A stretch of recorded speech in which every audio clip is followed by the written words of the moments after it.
देखो भैया, मेरी इतनी जान पहचान तो नहीं है लड़के वालों से, पर इतना जानती हूँ अड़ोस पड़ोस में कहीं पूछोगे तो लोग अच्छा घर ही बताएंगे। ठीक है सुमन, अगर तुम कहती हो तो लड़के वालों को एक बार बुला लेते हैं। अब संध्या भी लड़के को देख लेगी। संध्या की बुआ लड़के वालों से अपने तरीके से बात कर लेती है और कुछ दिनों बाद संध्या की शादी विपुल नाम के लड़के से हो जाती है। पता नहीं इस काम वाली को छुट्टी लेकर गाँव अभी जाना था। उसे पता था शादी वाला घर है, नई नवेली दुल्हन आएगी तो घर में 100 काम होंगे, फिर भी बिना बताए गांव निकल गई। अब मैं दूसरी काम वाली इतनी जल्दी कहाँ से ढूंढूंगी। राजेश्वरी, एक प्याली चाय दे दो तो बड़ी मेहरबानी होगी। सुबह से एक प्याली चाय भी नहीं मिली है। तुम्हें तो जब देखो चाय पीने की पड़ी रहती है। पता भी है एक बर्तन नहीं है धुला हुआ जिसमें तुम्हारी चाय बना दो। ढेरों बर्तन रसोई में पड़े हैं झूठे। माँ, मैं कॉलेज जा रही हूँ, तुम मुझे ये मत कहना कि मैं छुट्टी कर लूँ और तुम्हारे साथ घर का काम करवाऊँ। मेरा आज बहुत बड़ा प्रोजेक्ट सबमिट होना है, इसलिए मैं तो कोई काम नहीं कर सकती।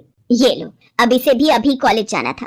अब मैं क्या करूं, कुछ समझ नहीं आ रहा। संध्या की सास राजेश्वरी अभी काम वाली को लेकर परेशान हो ही रही थी, तभी संध्या राजेश्वरी की सारी बातें सुन लेती है और रसोई में जाकर बर्तन धोने लगती है। अरे संध्या बहू, तुम ये रसोई में क्या कर रही हो? हटो हटो हटो, ये झूठे बर्तन तुमसे थोड़ी करवाऊंगी। अभी तुम्हारे हाथों की मेहंदी भी नहीं उतरी।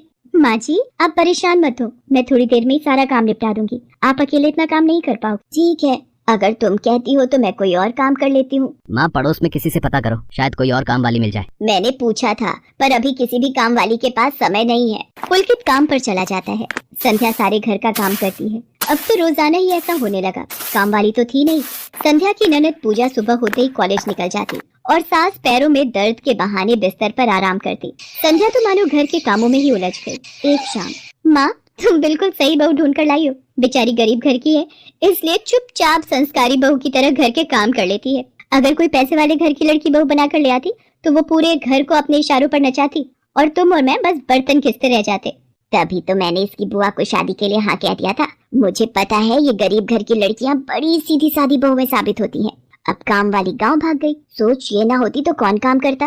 राजेश्वरी, तुम दोनों माँ बेटी को तो संध्या बहू का शुक्रगुजार होना चाहिए। बेचारी ने आते से ही पूरा घर संभाल लिया। ऐसे ही दिन बीत रहे थे। संध्या सभी घर वालों की देखभाल का पूरा ध्यान रखती थी। एक दिन, क्या हुआ पुलकित बेटा, तुम इतने परेशान क्यों हो? और आज तुम ऑफिस भी नहीं गए? पापा, मेरी नौकरी छूट गई है। कंपनी घाटे में चल रही थी, इसलिए उन्होंने मेरे जैसे बहुत से वर्कर्स को अचानक निकाल दिया। दिमाग खराब हो रहा है, गाड़ी की किस्त भरनी है, घर का लोन भी पूरा नहीं हुआ है, घर का खर्चा, अब सब कुछ कैसे होगा, कुछ समझ में नहीं आ रहा है। पुलकित बेटा, चिंता मत कर, अब कोई ना कोई रास्ता निकल आएगा। ज्यादा होगा तो कुछ दिनों के लिए मैं कोई काम कर लूंगा। पापा, मेरे होते हुए आप काम नहीं करोगे, मैं कुछ सोचता हूँ। पुलकित दूसरी नौकरी को लेकर परेशान था। उसे कोई काम नहीं मिल रहा था। घर में पैसों की तंगी भी शुरू हो गई। पुलकित ने अपनी गाड़ी बेच दी। घर के लोन को लेकर वो परेशान था। 15,000 रुपए की किश्त उसे भरनी थी। तभी, भैया मेरे कॉलेज की फीस इस बार बहुत लेट हो गई है। मेरा आखिरी साल है, अगले महीने की 5 तारीख तक 12,000 रुपए फीस के भरने हैं। मैं कुछ इंतजाम करता हूँ। ऐसे खाली हाथ पर हाथ रखकर मैं नहीं बैठ सकती, मुझे कुछ सोचना होगा। पता नहीं, हो सकता है किरण ने बात कर ली होगी, पूछती हूँ। हेलो किरण, मैं संध्या बोल रही हूँ। तूने बात की फिर? पार्लर में जगह खाली है क्या? हाँ, मैंने बात कर ली है। 12,000 रुपए महीना देंगी रविता मैम। बोल, तू हाँ बोलती है तो मैं बात कर लेती हूँ। ठीक है, तू हाँ बोल दे, कम से कम कुछ तो पैसे आ जाएंगे। संध्या पुलकित से पार्लर में मेहंदी लगाने की नौकरी की बात करती है। पहले तो वो मना करता है, पर संध्या उसे समझाती है। पुलकित, मैं जानती हूँ आप परेशानी के दौर से गुजर रहे हो। मैंने आपसे शादी के बाद हर सुख दुख में साथ निभाने का वादा किया था, और आप परेशान मत हो। मैं घर और बाहर दोनों का काम एक साथ संभाल लूंगी। ठीक है संध्या, तुम कल से पार्लर में नौकरी के लिए जा सकती हो। अगले दिन से संध्या सारे घर के काम के साथ साथ पार्लर भी जाती और वहाँ पर पूरा दिन मेहंदी लगाने का काम करती और शाम के वक्त घर आती। संध्या बहुत मेहनत कर रही थी ताकि वो अपने परिवार की मदद कर सके। संध्या बहुत सुंदर मेहंदी लगाती थी। ये बात उसकी सास को तब पता चली जब उसने पार्लर में काम करना शुरू किया। संध्या को पार्लर में काम करते हुए 1 महीना बीत चुका था। पार्लर की मालकिन रविता भी संध्या की मेहंदी लगाने के काम को देखकर बहुत खुश थी। संध्या, तुम सचमुच बहुत मेहनती हो। पिछले 1 महीने में बहुत से क्लाइंट तुम्हारी तारीफ कर रहे हैं और अपनी फैमिली फ्रेंड्स की शादी या सगाई फंक्शन के लिए तुम्हें ही मेहंदी के लिए बुक करना चाहते हैं। और हाँ, ये तुम्हारी सैलरी 12,000 रुपए।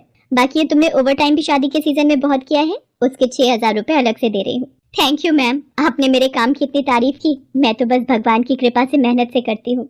संध्या घर आ जाती है और 12,000 रुपए पूजा के हाथ में रखती है। पूजा, ये तुम्हारी कॉलेज की फीस के पैसे, तुम कल ही अपनी फीस जमा कर देना। भाभी, ये तो आपकी मेहनत की कमाई है, आप ये सारे पैसे मुझे दे रहे हो? नहीं नहीं भाभी। पूजा, तुम मुझे अपनी भाभी कहती हो ना, और भाभी तो माँ समान होती है, तो क्या तुम अपनी भाभी माँ के पैसे नहीं लोगी? तुम अपने भैया से भी तो लेती हो ना, फिर मेरे और अपने भैया में फर्क है। मैं भी तो इस घर का हिस्सा हूँ, इसलिए ये पैसे रख लो। मुझे माफ कर दो भाभी।